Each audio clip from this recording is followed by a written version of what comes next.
I'm Sharice Austin, and I'm the Member and Ministry Relations person here at Ivy Baptist Church. In this video, we'll discuss Chapter 10 of the book, Spiritual Leadership by J. Oswald Sanders. The chapter is entitled Above All Else because in it he discusses, above all else, every leader should be first Spirit-filled.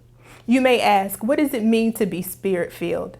Well, in this chapter, Oswald says, to be filled with the Spirit means simply that the Christian voluntarily surrenders life and will to the Spirit, and through faith, the believer's personality is filled, mastered, and controlled by the Spirit. So what does that mean?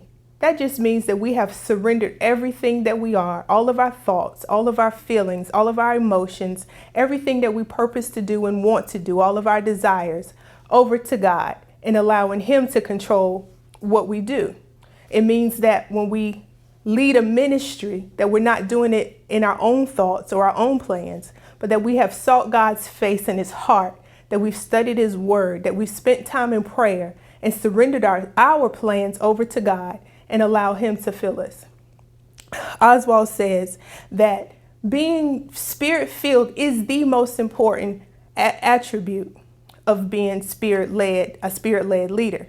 And that may seem redundant and it may seem like an obvious thing, but most of us choose leaders not based on their spirituality, but their natural abilities. And we have to be very careful in our ministries that when we're seeking out people for tasks, to complete a task, that we are asking God and that we are having a level of discernment to look at where they are spiritually. Are they spiritually mature enough to handle it?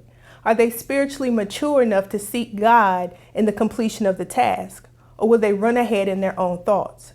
And this is important because we can't complete a spiritual work with natural abilities.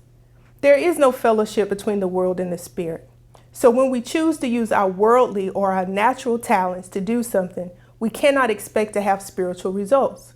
And let's face it, we're the church. That's the point of everything we do. We want to draw people to a spiritual God through spiritual means so that they can see spiritual results in their life.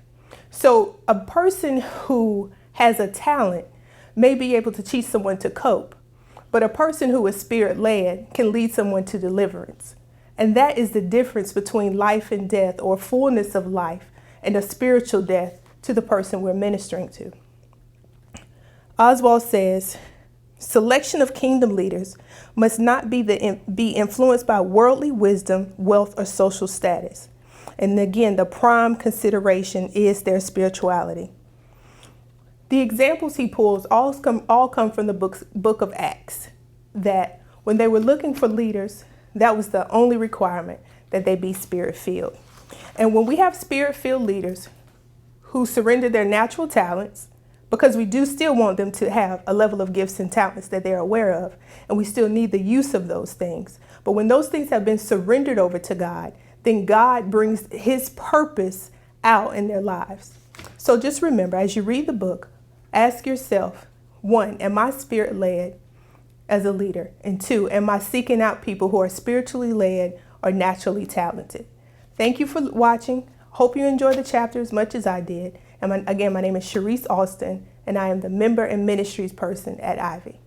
Thank you.